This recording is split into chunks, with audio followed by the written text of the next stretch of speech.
My name is Emily Dawson. I'm 31 years old. The text came in late Friday afternoon, right as I was finishing preparations for a meeting scheduled early Monday morning. Christmas is for family, only, my mom wrote. Your brother's in-laws are top executives. We can't have you there. No greeting, no hesitation. Just a statement already decided, already closed. I stared at the screen longer than I should have, not because I was confused, but because of how easily I'd been excluded. I didn't ask what she meant by can't. I didn't ask why my presence suddenly became a liability. I typed one word back. Okay. Then I put my phone face down and went back to work. If my family didn't need an explanation, neither did I. There were contracts open on my screen numbers that still needed reviewing, and a partnership meeting on Monday that would shape the next phase of my company. Whatever Christmas had turned into, it clearly didn't require my participation. The office around me was quiet. Most people already gone for the weekend, but I stayed. Not out of avoidance, not out of stubbornness, simply because Monday mattered more than feelings anyone had already made clear they didn't want to discuss. I didn't think about the message again that night or the next day or even Sunday morning. By then it felt settled. What I didn't realize was that the very people my family was so desperate to impress were about to step into a room where I didn't need to explain who I was, what I did, or why I belonged there. And when that happened, the silence I'd chosen would speak far louder than anything I could have said. If you've ever been quietly pushed aside to protect someone else's image, stay with me, because what happened next wasn't loud, dramatic, or accidental, but it changed everything. By the time Monday morning arrived, my attention was already where it needed to be. I was in the office before most of the lights came on, not out of routine, but because clarity comes easier before distractions do. Andrew Lewis was waiting when I walked in, his tablet already open, his expression neutral, in the way that usually meant he was thinking 3 steps ahead. We didn't waste time easing into the conversation. Andrew didn't work that way, and neither did I. We went straight to what mattered: the meeting in Pittsburgh, the final alignment, the pressure points that couldn't afford surprises. This wasn't a courtesy visit or a preliminary discussion. It was a closed-door session in a top-floor conference room, reserved for decisions that carried weight beyond the people sitting at the table. The kind of room where nothing is hypothetical, and every answer commits someone to consequences they'll own long after the meeting ends. My role there wasn't symbolic or managerial in the abstract sense. I wasn't attending to observe or to lend credibility. I was there because the outcome would be mine to execute, mine to defend, and mine to explain if it didn't hold. That kind of responsibility doesn't announce itself. It just settles quietly and stays. Andrew walked through the agenda not to brief me, but to confirm that nothing had shifted overnight. He spoke in terms of exposure timelines and decision authority, not growth projections or optimistic scenarios. We both knew optimism wasn't a strategy. As we reviewed the materials, the silence between us felt deliberate rather than awkward. The silence of 2 people who understood the cost of saying the wrong thing more than the comfort of saying something reassuring. Halfway through, Andrew slowed just slightly, the way he did when a detail wasn't an error but still mattered. He mentioned Stephen Monroe without emphasis, which was precisely why I paid attention. Andrew wasn't warning me, he was framing context. Stephen Monroe, he said, paid close attention to optics, not in a superficial way, but in a way that treated reputation as something that compounded over time or unraveled quickly if mishandled. Associations mattered. Perception mattered. Decisions were often influenced by how situations would look once they left the room and entered public or professional memory. Andrew didn't offer opinions about whether that approach was right or wrong. He simply acknowledged it as a variable that had shaped previous outcomes, sometimes more decisively than numbers ever had. I noted it without reacting the same way I noted everything else that morning. Preparation wasn't about anticipating drama. It was about understanding dynamics well enough not to be caught off balance by them. We moved on to logistics, confirming who would attend, how long the meeting was expected to run, and which points required my direct response. Andrew didn't ask if I was ready. Readiness wasn't something we discussed. It was assumed, built through repetition, restraint, and an understanding that authority doesn't come from speaking the most, but from being the one whose silence carries consequences. By the time we finished, the office around us had begun to fill with the low hum of a workday starting up. I closed my laptop not because the work was done, but because there was nothing left to add. Whatever happened in that room in Pittsburgh would hinge less on persuasion and more on alignment, and that alignment had already been set. That evening, the shift from work to family happened without ceremony, as if it had always been waiting its turn. In my parents' world, Kevin had long been the simplest story to tell. He fit easily into conversations, into expectations, into the version of success people understood, without explanation. When someone asked how the family was doing, his name carried the answer. Stable job, steady trajectory, and now a marriage that seemed to elevate everything it touched. Rachel Monroe didn't need much introduction. Her last name did the work for her, and my parents handled it carefully, repeating it just enough to signal pride, without sounding like they were trying too hard. Kevin hadn't changed overnight, but the way he was spoken about had. His choices suddenly felt validated by association, as if marrying into the right family confirmed decisions that had already been made. Carol and Frank never described this as favoritism. They would have denied it sincerely.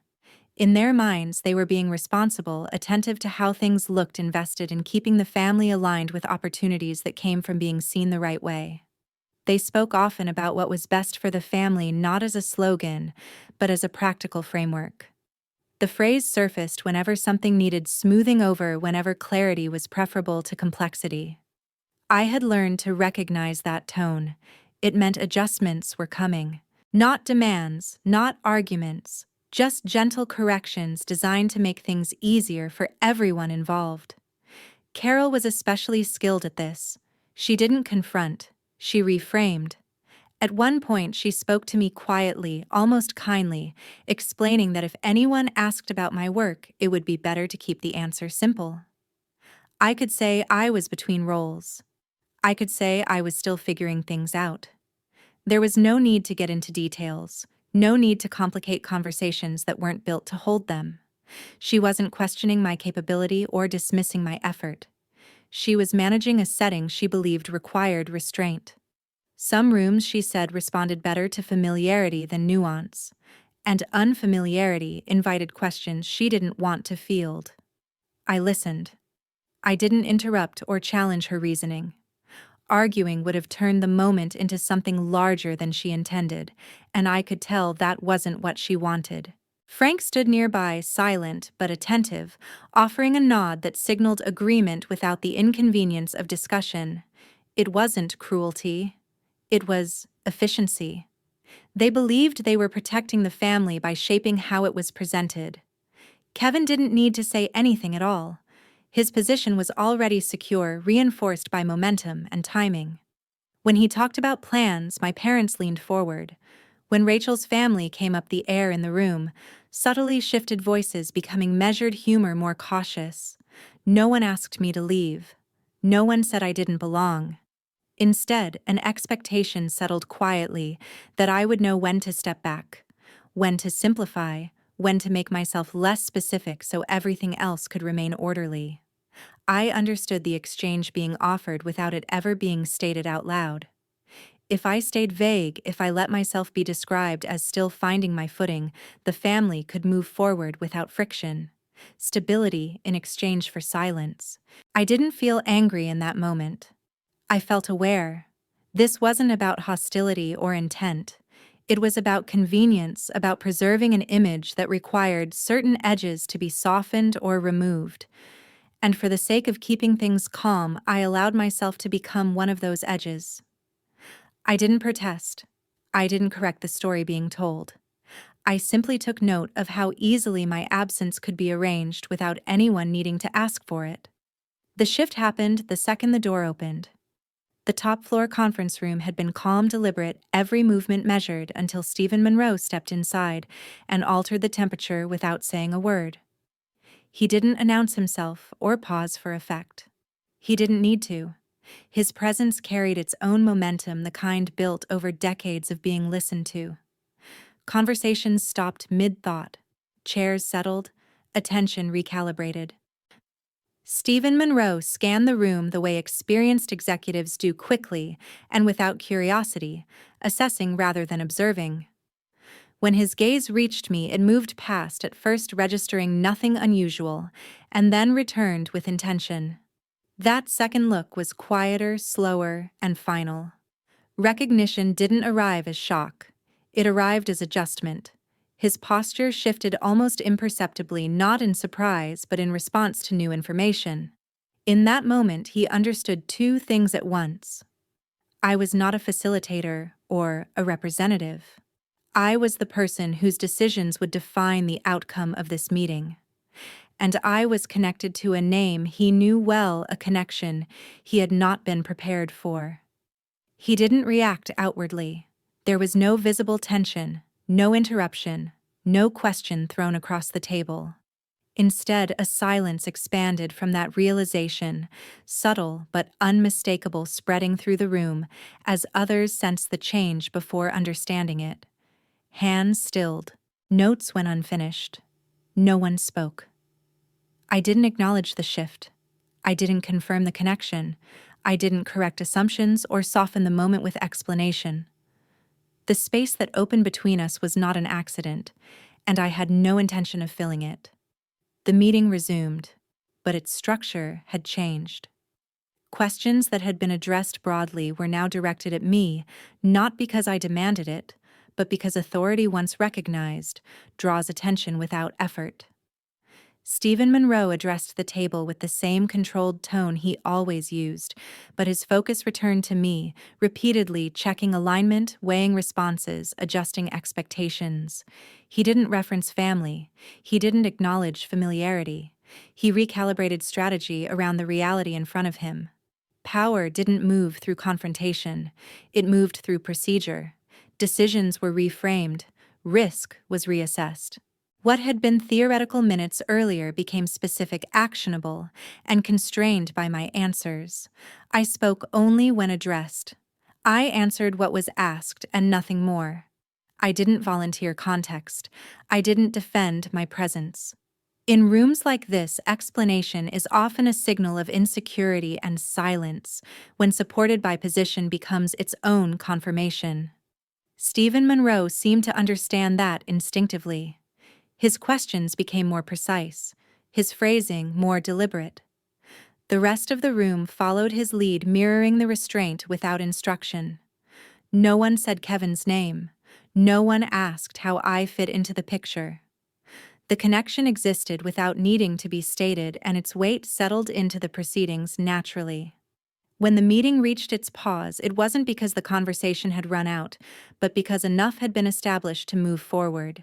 Stephen Monroe closed his folder and let his gaze rest briefly on me, not in challenge or approval, but in acknowledgement of where authority now sat. I didn't respond.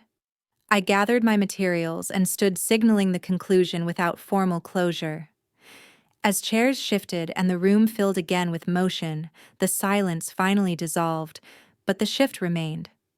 The meeting no longer belonged to assumptions formed before the door opened. It belonged to the understanding that had taken shape without a single explanation being offered. The follow-up meeting didn't begin with a recap or a reaction. It began with Hannah Price opening her folder and treating the situation as a matter of structure, rather than consequence. That was her strength. She didn't speculate, didn't assign meaning, didn't ask how anyone felt about what had happened. She identified risk-assessed exposure and adjusted alignment with the same neutral precision she applied to any operational concern. The partnership would proceed? That was stated plainly and without emphasis, as if it had never been in doubt. Capability, execution, and long-term value made the collaboration necessary, and Hannah treated those factors as immovable. What required modification was not the work itself, but the visibility surrounding it.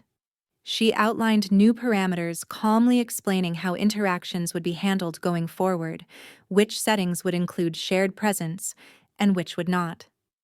There was no announcement attached to the adjustment, no explanation offered to justify it. The Monroe family would maintain a public distance from the Dawson family in professional and social contexts, not as a reprimand and not as commentary, but as a preventative measure aligned with reputational consistency. Hannah didn't frame it as a decision that needed approval. She framed it as configuration, the kind that gets implemented quietly because drawing attention to it only invites interpretation. No one in the room asked why. No one challenged the approach. The logic was immediately apparent, and the efficiency of handling it without discussion made the outcome feel inevitable. I didn't intervene not because I lacked authority, but because there was nothing to correct. Hannah wasn't protecting me or leveraging my position. She was insulating the partnership from unnecessary complication by removing a point of friction before it could become visible. That distinction mattered, and it kept the conversation focused where it belonged. The discussion moved on to execution timelines and accountability, progressing as though the adjustment had always been part of the framework. When optics were mentioned, Hannah redirected the focus to consistency, noting that perception stabilizes through behavior, not explanation. The meeting ended without ceremony, and the consequences unfolded exactly as she had anticipated. Invitations shifted quietly. Seating arrangements changed without acknowledgement. Introductions were simplified. The separation wasn't announced, but it was observed. People who needed to understand the change did so immediately. Those who didn't were never informed. No calls were made to clarify the distance. No statements were issued to soften it. The absence of explanation did the work more effectively than any justification could have. I didn't reference family or clarify relationships. I didn't use the situation to correct assumptions or revisit decisions made elsewhere. That wasn't the currency being exchanged. In environments like this, restraint creates leverage, and silence, when supported by structure, becomes final. Hannah's approach ensured the partnership moved forward without interruption, while allowing the social outcome to resolve itself on its own terms. What struck me most was how little resistance there was once the adjustment took hold. No one needed instruction to maintain the distance. No one asked whether it was temporary. The configuration settled into place because it aligned with how influence actually functions quietly and without justification. I returned to my work without revisiting the subject, not because it was insignificant, but because it had already concluded. The collaboration continued clean and uninterrupted while the social implications followed their own path, unspoken and unmistakable. In that silence, the message was clear without ever being delivered. The call didn't come immediately. It came after the noise had faded, after decisions had already taken shape without my input. Kevin's name appeared on my screen, and I already knew what he was going to say, not the words, but the structure of them. He spoke carefully, not rushed, not defensive, as if control itself might make the situation reasonable. He didn't ask how I was. He didn't acknowledge what had shifted. He went straight to explaining framing events as necessary adjustments, choices made under pressure, things that couldn't be helped. Then he landed where he meant to all along. "I thought you'd understand," he said, his voice steady. "This is for the family." He said it like a conclusion, not an argument, like a door gently closed instead of slammed. I didn't challenge him. I didn't ask which family he meant, or why mine only seemed to exist when it was convenient. I let the silence stretch just long enough to make it uncomfortable. Then I answered with a single word, something neutral, something that acknowledged the call without validating it. Kevin kept talking for a few seconds, filling the space with reassurance he hadn't been asked to give, then stopped. He was waiting for agreement. He didn't get it. The call ended without raised voices or resolution, which somehow made it heavier. Kevin believed he had been reasonable, that clarity was the same as fairness. What he didn't hear was what he'd admitted without meaning to say out loud, that understanding to him meant compliance. The effects moved outward quietly. There were no confrontations, no dramatic fallout, just a series of subtle recalibrations. Rachel Monroe noticed them before anyone else did. She didn't approach me with sympathy or curiosity. She didn't reference Kevin's call or the strain beneath it. Instead, she changed how she engaged. When she spoke to me later, she addressed me directly, not as Kevin's sister, not as a complication, but as a person whose position didn't need translation. She asked a straightforward question about my work and waited for the answer without interrupting or reshaping it into something easier to digest. It wasn't warmth, it was respect, and it stood out because it didn't ask for permission from anyone else in the room. That was when the line between the two families stopped being theoretical. It showed up in how conversations were paced, in who was looped in which assumptions quietly expired. Information that once flowed freely now paused, rerouted, or ended altogether. No one announced a change, but everyone adjusted to it. Kevin felt it too, though he never named it. The confidence behind his earlier certainty thinned into something more brittle. The phrase he had relied on didn't hold the way he expected. For the family stopped functioning as a shield and became what it always was, a justification that only worked when no one pushed back. I didn't explain any of this to him. Explanation invites debate, and debate assumes the terms are still negotiable. They weren't. Rachel's position continued to shift in small, unmistakable ways. She stopped acting as an extension of her family's priorities and began occupying her own space within them. She didn't undermine Kevin or challenge him publicly. She simply stopped filtering her perspective through his. That change mattered more than any argument could have. It marked the moment when separation became visible, not as conflict, but as clarity. I didn't use the moment to score points or reopen old grievances. I let the consequences speak for themselves. Kevin had believed he was acting for something larger than either of us. What he hadn't considered was that structures built on one person staying silent tend to fracture the moment that silence ends. The distance that followed wasn't dramatic or cruel. It was precise. And once precision enters a relationship, there's no pretending it was ever anything else. They didn't arrive in a rush or with urgency. Carol and Frank asked if we could talk, not because something had exploded, but because the quiet had stretched long enough to make avoidance impossible. When they came, they didn't bring drama with them. No tears, no raised voices, no rehearsed speeches about regret. They sat down and waited, as if aware that for once, this conversation wasn't theirs to steer. Carol spoke first, not to defend herself, but to acknowledge that what had happened wasn't a misunderstanding, it was a pattern they hadn't wanted to name. She said they believed they were protecting the family by smoothing edges and avoiding discomfort, and only now were realizing how often that protection meant deciding things for me without asking.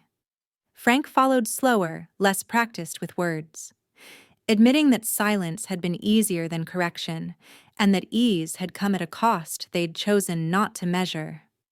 I listened without interrupting, not because I was absorbing their explanation, but because I wanted them to hear themselves finish it without rescue. When they stopped, I didn't respond immediately.